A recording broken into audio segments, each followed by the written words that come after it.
Salut tout le monde. Alors aujourd'hui je te fais une vidéo spéciale pour parler du Canada. Alors je vais témoigner Sophie et Greg qui ont fait le Canada pendant 1 an et vont témoigner directement de leur expérience.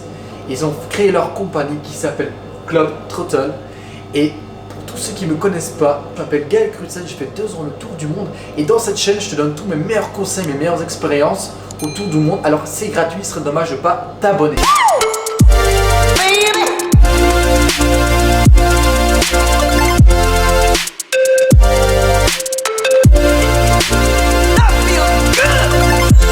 Sophie, Greg, je vous interviewe directement pour parler de votre expérience que vous avez vécue au Canada. Alors, Sophie, directement, je te connaissais déjà auparavant parce que Sophie, pour vous dire, elle a fait un livre sur l'Australie parce qu'elle a vécu 2 ans en Australie, si je ne me trompe pas. Tout à fait, ouais. Et aujourd'hui, spécialement, en fait, je fais cette vidéo-là parce qu'ils ont une expérience hors du commun de tous les voyageurs que j'ai pu rencontrer. Ils sont partis au Canada en moto et maintenant, directement, ils ont ouvert leur propre business ici en Belgique. Et je pensais que c'est une bonne idée de justement les interviewer pour parler des grands fans, ceux qui sont fans des motos, de pouvoir vivre cette expérience-là au Canada. Alors, directement, vous pouvez m'expliquer pourquoi l'envie de partir au Canada en moto vous est venue? Je suppose que c'est pas quelque chose qui vient du jour au lendemain. Pourquoi Donc à la base, on partait au Canada avec un PVT, Ouais. avec pas du tout l'idée de ramener des motos. Ok. Et donc, on roulait donc déjà en moto ici en Belgique, et on les a vendus pour partir au Canada. C'est ça. Et là-bas, on a acheté un pick-up et un camper, avec lequel on a fait tout le tour du Canada. On est allé jusqu'en Alaska, on a fait le BC, on est revenu par le nord des États-Unis. On a fait 40 000 km autour du Canada. Et puis de fil en aiguille, comme on est des grands fans de moto, on a ramené un conteneur de moto ancêtre. Donc on n'a pas roulé en moto là-bas, mais on a ramené des motos. C'est ça, tu as vécu au Canada, tu as fait un PVT comme tu l'as dit, tu as fait un work holiday directement, tu as vu le business qu'il y a avec les motos et tu les as exportés directement ici en Belgique. C'est ça. Alors, quelle est l'expérience que tu as eue directement avec le Canada et que tu as fait justement avec ton tour t'appelles ça un van ou un camping van? Donc c'est un pick-up. Un pick-up? Avec un camper dessus. Ok, t'appelles ça comment alors? Un camper? Un camper. Un camper. Ouais, c'est ça. Ça marche. Mais quelle a été justement votre expérience à vous deux par rapport au Canada? Je suppose que, expliquez-moi d'où vous avez commencé, racontez-moi un peu votre vie parce que moi je vous connais pas du tout et eux non plus. Bon, on avait déjà vécu avant 1 an et demi en camion avant d'aller au Canada, ici en Belgique, donc on est déjà habitué à des petits espaces, et à vivre dans un petit espace. Et puis après, Sophie qui avait beaucoup voyagé, moi j'avais jamais voyagé, j'ai toujours travaillé. Et donc voilà, à un moment donné, Sophie a lancé, je crois, l'idée, la première, de partir au Canada, je crois. Sans doute, ouais. De partir 1 an. Et donc voilà, on a tout revendu ici en Belgique, j'ai vendu ma société et on est parti comme ça à l'aventure. Parce que je crois que tous les deux on aime bien l'aventure. Ouais, à la base. On n'aime pas tout ce qui est hôtel, on n'aime pas tout ce qui est classique, touristique. C'est grandeur nature. Ouais, c'est pour ça qu'on s'est dit acheter un pick-up américain avec un camper dessus, avoir tout ce qu'il faut dans le pick-up pour faire l'aventure avec. On a beaucoup pêché, on campait sous tente, on campait tout le temps dans les bois. Donc je crois que c'est un truc qui était vraiment en commun tous les deux, c'était vraiment le goût de l'aventure, la vraie aventure. Et directement, parce que le Canada est immense, c'est quasi plus grand que l'Europe, ou ouais c'est plus grand que l'Europe je pense. À mon avis. Est-ce que vous avez fait une partie du Canada où vous avez pu faire tout le tour ou comment vous êtes parti de l'Est jusqu'à l'Ouest ou... On a plus ou moins fait ça, on a traversé tout le Canada, je crois que faire tout le Canada en entier, c'est même en 1 an, t'as même pas assez de temps, c'est beaucoup trop grand. On n'a pas fait le Labrador, on n'a pas fait la Nouvelle-Écosse, on n'a pas fait même le nord du Québec, on n'a pas tout fait non plus. Après, même dans les territoires au centre, on a juste traversé, on n'a pas été à gauche et à droite. C'est beaucoup trop grand le Canada en fait. Donc tu es obligé de faire des choix. Donc on a traversé d'est en ouest en passant par l'Alaska. Enfin, on est remonté quoi. Mais sinon faire tout le Canada c'est beaucoup trop grand. Ouais. Je crois qu'en un an, Il faudrait quelques trop années, grand, ouais. Ça. Même si les routes sont. Il n'y a pas beaucoup de routes non plus, mais tu pourrais aller. Allez, tu peux aller très bien te perdre, mais beaucoup plus haut, à 1000 km dans la nature, là, mais ça prend trop de temps. Ouais. Je suppose qu'il n'y a qu'une route en plein milieu d'une forêt, avec ouais, des c'est montagnes, ça, et t'as personne sur la route. Et le milieu du Canada, ça s'appelle les prairies, et donc c'est plat. C'est plat, C'est plat. Et c'est Tout que plat. des cultures. Ouais. Ah Tout ouais. plat, que des cultures. Ça s'appelle les prairies, ça veut bien dire ce que ça veut dire. Donc c'est vraiment sur les deux côtés où on a les montagnes au c'est milieu. ça. Ouais, c'est tout plat. Et est-ce que vous avez vu des bisons ou... Ouais. On a vu des bisons, ouais. C'était au nord, Yukon. dans le Yukon. Dans le Yukon, Donc le nord du Canada, donc le Yukon c'est Nord-ouest. la dernière province avant l'Alaska. Ah oui. Ouais, c'est ça, ouais. Voilà. Et niveau... Parce que le Canada est coupé un peu en deux parties niveau langue, on a le français et l'anglais. Mhm. Quel a été votre ressenti par rapport aux gens qui parlaient... Parce que c'est un peu des cultures différentes au niveau déjà de la langue. Ouais. Comment étaient les gens avec vous qui parlaient anglais et français? Ce qui est bien avec le Canada, c'est que quand tu débarques à Montréal, tu commences avec le français. Ok. Et puis, tu comprends pas tout au début, mais ça va très vite. Et puis en plus, on a trouvé un job avec quelqu'un qui était vraiment un vrai local avec un bel accent québécois. Et donc ça nous a bien appris à intégrer le québécois. Vous n'en avez pas attrapé justement? Parce que moi j'ai eu un ami qui est parti au Canada, il a attrapé l'accent. Quand même un peu. Pas l'accent, mais les expressions, ça vient vite. Et puis une fois qu'on va y retourner, ça va revenir encore très vite. Le char. Genre ça. Alors vous avez eu un working holiday, un visa de 1 an, pour ceux qui ne comprennent pas l'anglais. Et directement, moi en Australie, j'ai pu faire les fermes qui sont assez connues pour avoir un deuxième visa pour me permettre de rester une deuxième année en Australie. Au Canada, je sais bien que ça existe. Est-ce que c'est possible ou pas pour les Belges ou c'est quoi, vous avez fait des fermes ou pas? C'est ça, nous on a fait une ferme, mais je sais que pour les Belges, là on a fait 1 an et c'est tout, c'est terminé.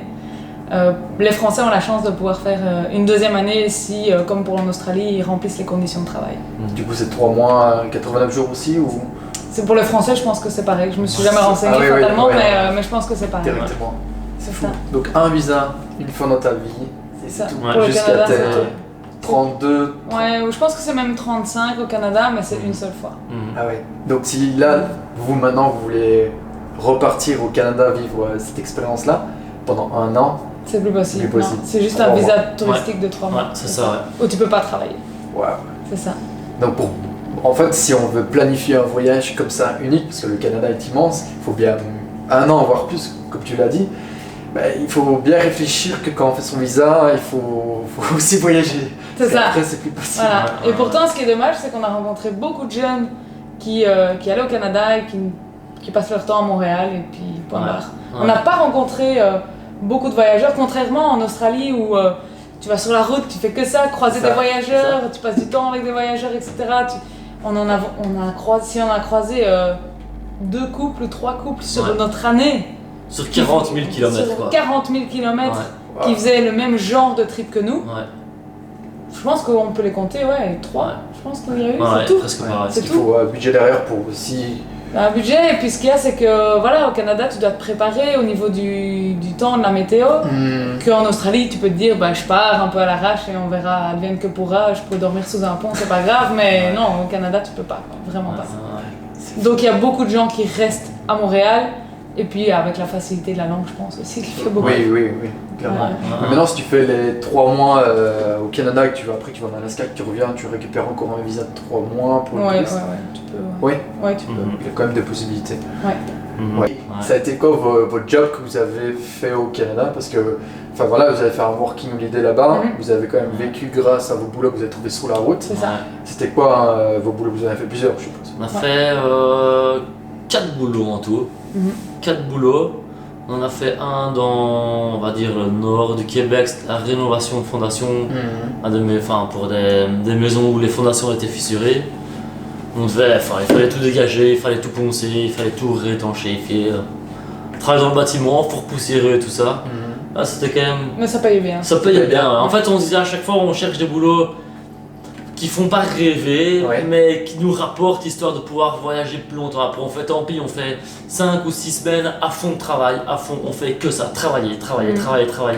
Puis après, on reprend la route et là, on est tranquille, quoi. Ah oui. Donc on se disait ça, on cherchait des boulots qui payaient et qui étaient durs. Ok. On cherchait pas un boulot tranquille et typique, quoi. Petit temps, full argent, Ouais, c'est voyager, ça, ouais. retravailler et C'est ça. bouger comme ça d'endroit en endroit. C'est ça. Je crois que c'était encore un bon moyen de faire ça. Ouais, Parce ouais. qu'on a fait les rénovations de fondation au Québec.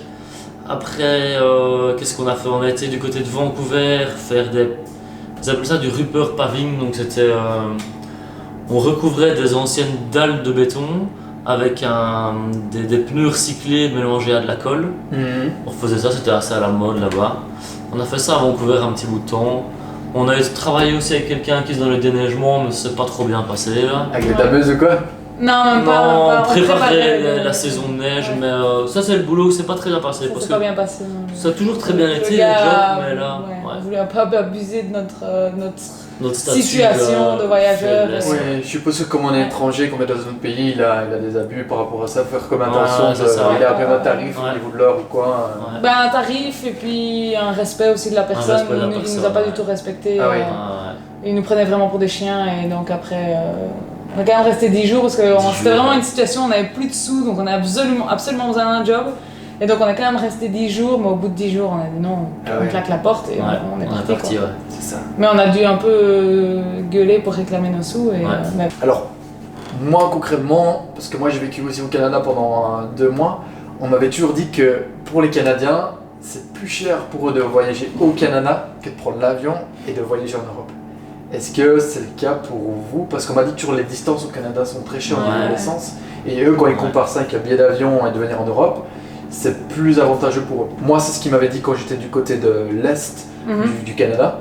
Est-ce que vous avez remarqué ça ou pas du tout Mais je pense que ça a très fort changé. Je sais Ouais. pas Ouais, je quand crois il était bien. allé, mais C'était il y a 4 ans, Ouais. 3 ans d'ici, plus ou moins quelque je chose. pense que le taux de change a fort changé depuis. Ouais. Ouais. Et donc, il se fait que avec le taux de change actuel, pour un Canadien venir en Europe, c'est extrêmement cher. Ouais. Ah oui. Ouais. Donc je pense qu'il y a beaucoup moins de Canadiens de ces temps-ci qui vient voyager ici parce que c'est très cher pour eux. À cause du taux de change, simplement. Tout à fait.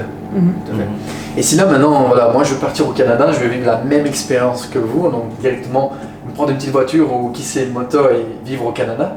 C'est quoi les conseils que vous me conseillerez justement pour commencer? Parce que voilà, je suis débutant, j'ai pas vraiment vu tout ce que vous avez vu. Je suppose qu'il y a des règles et qu'il y a une culture qu'il faut quand même connaître au Canada. C'est quoi les conseils que vous me conseillerez justement pour partir? Bon, je trouve que les Canadiens sont, par rapport aux Belges, sont assez similaires. Je trouve Mhm. ils sont des personnes assez accueillantes, les coutumes et de ça sont plus ou moins les mêmes, je crois. Il n'y a pas de grosses différences, il n'y a pas de choc de culture, je crois. Non. On sent juste la culture américaine qui est présente dans leur mode de vie. Mais en soi, en tout cas pour la partie québécoise, je trouve que c'est des gens assez proches quand même de l'Europe ou même de la Belgique, quoi.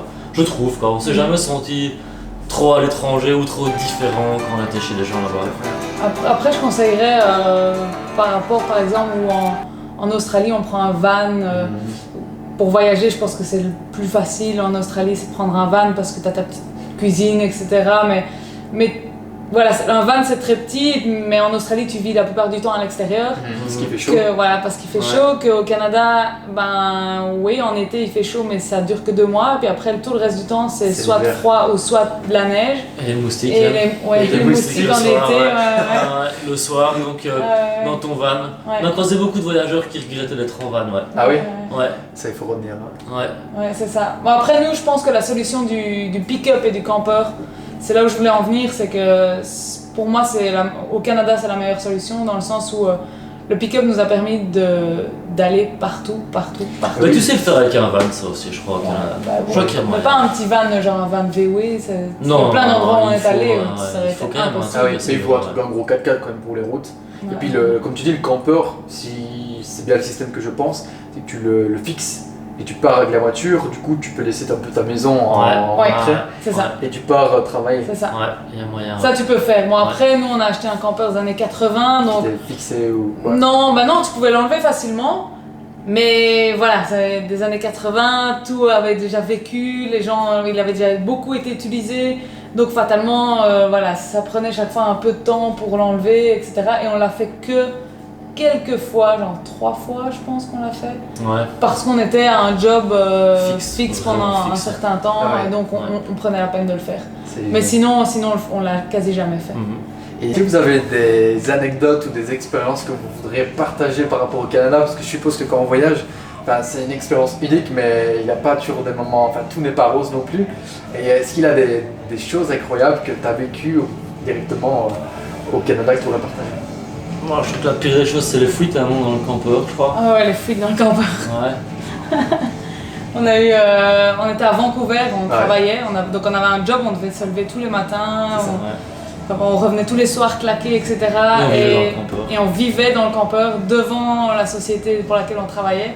Et il pleuvait, il n'arrêtait pas de pleuvoir, et puis il a fini par pleuvoir dans le campeur. Wow. Notre matelas était trempé, c'était... C'était la galère. Ah ouais, là c'était une belle galère. Rien qui séchait, ça commençait à pourrir à l'intérieur. Ah oui, avec l'humidité. Ouais. Et d'où vient en fait les trous dans le van? En fait, c'est que vous avez acheté un mauvais. Bon, on a acheté évidemment, quand tu voyages, c'est toujours un peu à niveau budget, donc on a acheté un campeur des années 80, je crois que c'était. Donc fatalement, il avait déjà vécu. Il avait déjà vécu, et puis il a fini par avoir des fuites parce qu'on on est quand même allé jusqu'en Alaska, etc. avec et sans aucun souci. Et puis c'est seulement à Vancouver où il a commencé à avoir des fuites. Et quand tu parles de Canada, en Canada on le connaît beaucoup aussi pour la neige, et je suppose que vous avez vécu aussi des hivers et vous ne dormez pas à l'intérieur, mais dans le campeur. Dans le campeur, je vais y arriver. Et je suppose que c'est pas toujours facile parce qu'il fait froid, il faut se réchauffer, vous n'avez pas du gaz à volonté non plus, et voilà, vous travaillez en plus. Donc, quelle a été cette expérience par rapport à ça? Bon, l'hiver, je crois que ça s'est quand même bien passé. On est quand même allé jusqu'à moins 25, moins 25, moins 30 dans le campeur. Donc on n'avait pas de chauffage, mais on a quand même acheté... Il a fallu qu'il neige pour qu'on se décide à acheter une petite chaufferette. Au gaz, donc on a acheté une petite chaufferette au gaz qu'on ne mettait pas la nuit parce que c'est trop dangereux. On la mettait en route donc le soir pour manger, etc. On avait bien chaud parce que le campeur c'était tout petit et donc ça chauffait très vite, et puis dès qu'on la coupait, on allait dormir. Et donc on s'endormait au chaud et on se réveillait souvent avec des températures négatives et la couverture qui craque quand on la soulève. C'est fou ça. Bon, on avait ça, on avait tout ce qui était nourriture dans le campeur, tu savais rien conserver. On ouvrait le frigo pour réchauffer le frigo parce qu'on savait rien conserver. Toutes nos conserves, toutes nos eaux potables gelaient la journée. Donc on les faisait chauffer au pied du véhicule quand on roulait, parce qu'on n'avait pas d'eau potable sinon le soir. C'était un peu la galère quand même l'hiver, mais on n'a jamais eu trop froid, je crois. Non, froid on n'avait jamais froid. Puis on dormait à deux dans un lit, ça chaud. Parce qu'on a eu une amie qui nous a rejoint en hiver, elle a voyagé avec nous pendant un mois. Elle a dormi toute seule dans le lit à côté parce qu'on avait notre lit au-dessus, puis il y avait une table qui se transformait en lit, donc elle a dormi là. Et là par contre elle a eu froid. Elle a eu froid parce qu'elle était toute seule. Nous, on n'a jamais eu froid, jamais.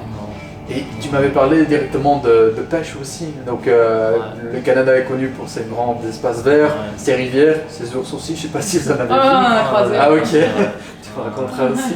Et alors, je suppose que tu as pu vivre de la pêche aussi à un moment au Canada. Tu peux te stationner n'importe où aussi. Tu as des zones. Plus ou moins n'importe où. On n'a jamais été ennuyé avec des problèmes de stationnement, sauf une fois ou deux sur des parkings parce qu'on gênait un peu la circulation. Mais au Canada, c'est pas permis de camper où tu veux. Ah non. Faut juste faire ça dans les règles. Regarder un endroit où on gêne personne, pas faire de feu, pas laisser de déchets. C'est juste de savoir vivre, je crois que ça passe quand même. C'est vrai. Ça. Et puis dès qu'on s'éloigne des villes, etc., tu trouves quand même beaucoup d'endroits, comme ils appellent ça, des campgrounds, où tu peux t'installer, où tu payes pas grand chose la nuit, voire parfois rien du tout. T'as les toilettes parce que... Attention que les campgrounds, on a payé, je crois, un seul ou deux, je crois, sur toute l'année, je crois. Il y a aussi des campgrounds gratuits, ou alors il y a des zones, des spots de camping un peu sauvages où c'est plus ou moins toléré, et tu trouves ça facilement sur internet et tout ça, donc c'est encore le meilleur plan, je crois, pour camper là-bas. Alors, du coup, Sophie, tu m'as parlé que tu as rencontré ou tu as vu des ours. Quelle a été ton approche? Parce que le Canada est connu pour ça aussi. Comment vous l'avez vécu avec ça? Des ours, on a toujours vu de loin, heureusement. Okay. On n'en a jamais croisé de près. Et ceux qu'on a vus de plus près, c'était quand on était en Alaska. Puis sinon, au Canada, c'était plutôt quand on était sur la route avec le pick-up et on voyait les ours passer devant nous, donc ça c'est voilà, il y a pas de problème. Mais c'est vrai qu'il faut s'en méfier et par exemple quand on allait pêcher, c'est quelque chose qu'il fallait faire vraiment attention, c'est de mettre tes déchets de poisson bien loin pour pas les attirer, pour pas qu'ils fassent le lien entre toi et le poisson. Ah oui, quand même. Voilà. Ouais, mais ça, il faut retenir. Ça, c'est le cas, faire gaffe, ouais. Sinon, sinon l'animal le plus incroyable qu'on ait vu... Les élands. Ouais, les orignaux, ça, ils sont incroyables, mais alors, les orignaux. Alors là, c'est... Les élans, ouais, ça Ah, les élans. même, ouais. Mais c'est en français, c'est un orignal. Ah, ok. Voilà, c'est un élan. C'est un élan du Canada. Ok. Mais ouais, ceux-là sont impressionnants, très impressionnants. Mais le plus impressionnant qu'on ait vu, c'est le lynx. On a vu un lynx. Vous avez vu un lynx? Ouais, et ça c'était fou parce que c'était un lynx, t'en vois jamais. Ils sont tellement craintifs et puis intelligents et furtifs que tu les vois jamais. Et nous, c'était un matin, on s'apprêtait à les pêcher. Et Greg avait pris sa canne à pêche, moi j'avais pris mon appareil photo. Ou non, j'avais même pas pris mon appareil photo parce que sinon je l'aurais pris en photo. Et je ne sais pas pour quelle raison je me retourne. Et là il était à quelques mètres, genre à peut-être 5 mètres de nous. Et il est passé comme ça. Puis on l'a regardé, il s'est arrêté. Puis après il a continué à passer. Il n'a pas couru ni rien, il est parti comme un chat. Comme ça. C'était impressionnant. C'est fou. Ouais, c'est vrai. Et si là tu devrais recommencer ton voyage à zéro, tu changerais quelque chose? Tu vas me dire non parce que tu n'auras pas vécu la même chose. Mais est-ce que voilà, tu serais revenu en Belgique ou quoi ou... Voilà, est-ce que... Non, je pense pas qu'on changerait quelque chose dans le sens où... Je pense qu'on pourrait changer, non. Surtout que dans le sens où après 1 an de voyage, on a eu cette idée de ramener des motos ancêtres du Canada. Et ça a vraiment accompli notre voyage dans le sens où on savait bien tous les deux qu'un jour on voudrait créer notre business. On savait pas du tout dans quoi, quand, comment. Et l'aboutissement de ce voyage, qui a été un super voyage à deux, a été de ramener un container de motos ancêtres et donc un investissement financier, un investissement dans nos personnes aussi, et de se dire voilà, on lance quelque chose, on sait pas du tout où on va mais on le fait. Et donc pour moi, ça c'est vraiment... Moi, je crois qu'on a eu la chance que toute l'année qui s'est déroulée au Canada, quand on y réfléchit, je crois que tout s'est déroulé comme on l'avait prévu. À part quelques casses mécaniques ou quelques problèmes rencontrés sur la route, mais rien d'insurmontable. Je crois qu'on a eu beaucoup de chance avec ça. Parce que quand j'y pense, on a su faire tout le tour du Canada, on a fait l'Alaska, le nord des États-Unis. On a démarré à un point, on a démarré chez les parents d'amis, et tu te souviens, on est revenu chez eux avec le pick-up 1 an après. Quoi. Et là, on s'est dit, on a quand même réussi à faire notre année comme on voulait. Et est-ce que vous avez d'abord tout planifié ou bien vous êtes toujours modifié? Non, rien du tout. Rien du tout. Justement, parce que moi j'ai toujours qu'il faut jamais planifier et vivre le jour le jour en fonction des rencontres. Ouais, tout à fait. Et d'ailleurs, par exemple, pour l'Alaska, on pensait pas du tout partir en Alaska, on pensait faire un tour du Canada, enfin on sait pas trop comment. Et puis on s'est retrouvés un soir à discuter de ça et Greg me dit moi je rêve quand même d'aller en Alaska. Mais ce qu'il faut savoir c'est qu'en Alaska leur été il dure un mois ou un petit peu plus qu'un mois. Et donc tu peux pas, nous on voulait y aller avec notre pick-up et donc il fallait traverser tout le Canada puis arriver en Alaska et les frontières de l'Alaska elles sont fermées, elles se ferment à la fin de l'été puis elles se réouvrent au début de l'été donc tu peux y aller seulement de mai à septembre. Et donc voilà, en fait. parce qu'il y a trop de neige. C'est inaccessible et les routes là-bas je veux dire, l'autoroute pour arriver en Alaska, c'est un chemin de terre. Donc, il faut prévoir. C'est un voyage qui se prévoit. Or, nous, c'était pas du tout prévu. Et du jour au lendemain, on a décidé d'aller en Alaska. On s'est dit, si on veut le faire, c'est maintenant. Autant au niveau financier, parce que un 4x4 comme on avait, ça consomme du 24 litres au 100 d'essence. C'est énorme. Donc c'est assez énorme et donc autant au niveau financier il fallait qu'on y aille à ce moment-là parce qu'on venait de terminer un job donc on a un peu de sous et autant au niveau temps parce que si on voulait profiter encore un peu de l'Alaska il fallait qu'on y aille maintenant. C'est fou. Du coup j'imagine l'idée c'est des grandes montagnes, des grandes forêts, la neige qui arrive à peut-être à 3 mètres, 4 mètres si j'exagère pas trop mais ça doit être fou, ça doit être vraiment... Ouais, après l'Alaska, on y est allé en été, donc il y avait toujours de la neige sur les montagnes, ça toujours, mais Mais là, on a quitté l'Alaska et commencé à reneiger sur, je veux dire, sur les dessous, quoi. Ouais, il gelait la nuit aussi. Et je l'ai la nuit, là, Ouais, et on était au mois d'août. Au mois d'août, ouais. On a passé tout le mois d'août là-bas et il commençait à geler. Ouais, au mois d'août. Donc on s'est dit, il est temps de partir maintenant avant que la neige et que les frontières nous ferment. Donc, sinon on est bloqué. Et là, alors on est redescendu tout de l'Alaska à Vancouver. Ouais. Et alors, on quittait en fait l'Alaska où l'hiver arrivait. Et puis petit à petit, en redescendant la côte, ça devenait de plus en plus vert. Et en fait, on est arrivé à Vancouver où là, c'était seulement l'été qui se terminait, quoi. Donc il faisait encore chaud, etc. Ouais, c'était même pas encore l'automne. On était en automne en Alaska et on est redescendu, on était encore... on était la fin de l'été. On était en fin de l'été, ouais. On voyait vraiment la différence, ouais. Ouais, énorme. C'était assez fou, ouais. Je suppose que le Canada, d'où son drapeau avec sa feuille d'érable, c'est comme ça qu'on l'appelle. C'est ça. Ouais. Il a toutes ces couleurs en automne que tu as pu voir, qui sont juste un chef-d'œuvre. Moi, ce que je pense personnellement, c'est que chez nous en Europe, ça rend plus triste. Après, je ne veux pas dire que c'est pas beau, mais quand on va au Canada, c'est éclatant, c'est du rouge, c'est du jaune.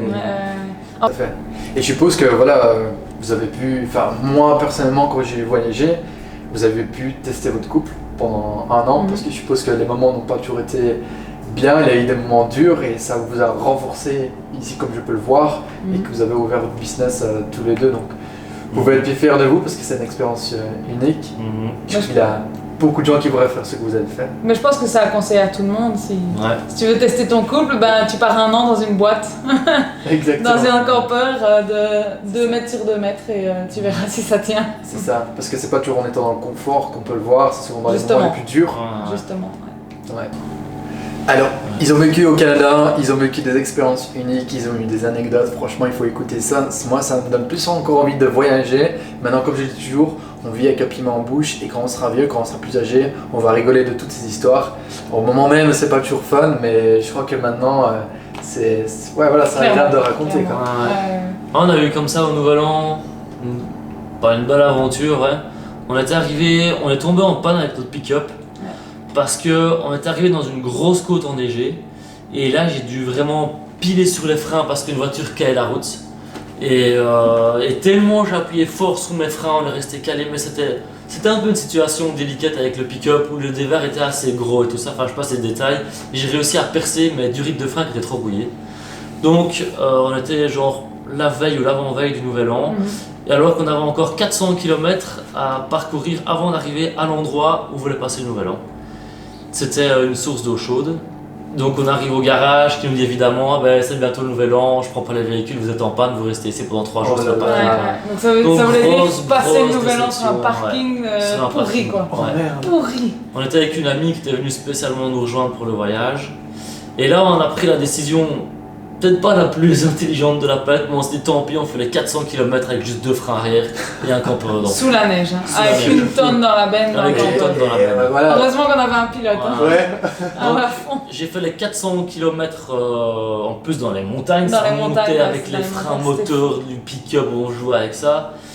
Donc on arrive tant bien que mal au pied de la piste, on avait encore 70 km après au pied de la piste, 70 km de neige fraîche à parcourir avant d'arriver aux sources d'eau chaude. Donc là il venait de neiger, donc c'était encore tout enneigé.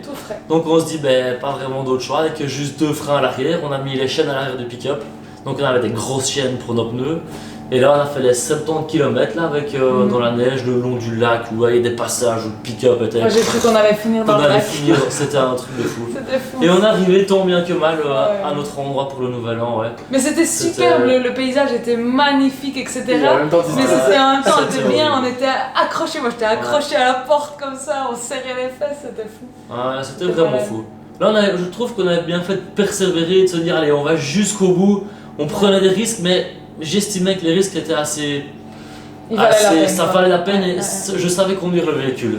J'ai fait beaucoup de tout-terrain en fait quand j'étais jeune, donc je sais conduire un véhicule et tout ça et je me suis dit il y a moyen de le faire. Donc là on s'est dit on va le faire et je crois qu'on a bien fait de le faire. Ouais, parce qu'on est arrivé là-bas et en fait il y avait, je pense qu'il y avait une dizaine de groupes de personnes qui étaient là pour le Nouvel An. Et c'était il y avait donc un chemin de 70 km enneigé, donc il fallait vraiment le vouloir pour y arriver. Et là c'était des sources d'eau chaude, Donc, mais très très très naturel, il y avait juste des petits bassins où on pouvait être dedans. Et on a passé la nuit là et c'était génial, on s'est vraiment éclaté. On a passé toute la soirée. Super beau temps, je sais pas si tu te souviens, il faisait super beau. Du coup, je vois le délire, vous roulez à poil dans la neige, c'était dans les sacs chauds. Ouais, c'était ça. Et alors, il faisait tellement froid qu'on sortait des bains, nos serviettes. Enfin, nos essuies, c'était tout dur.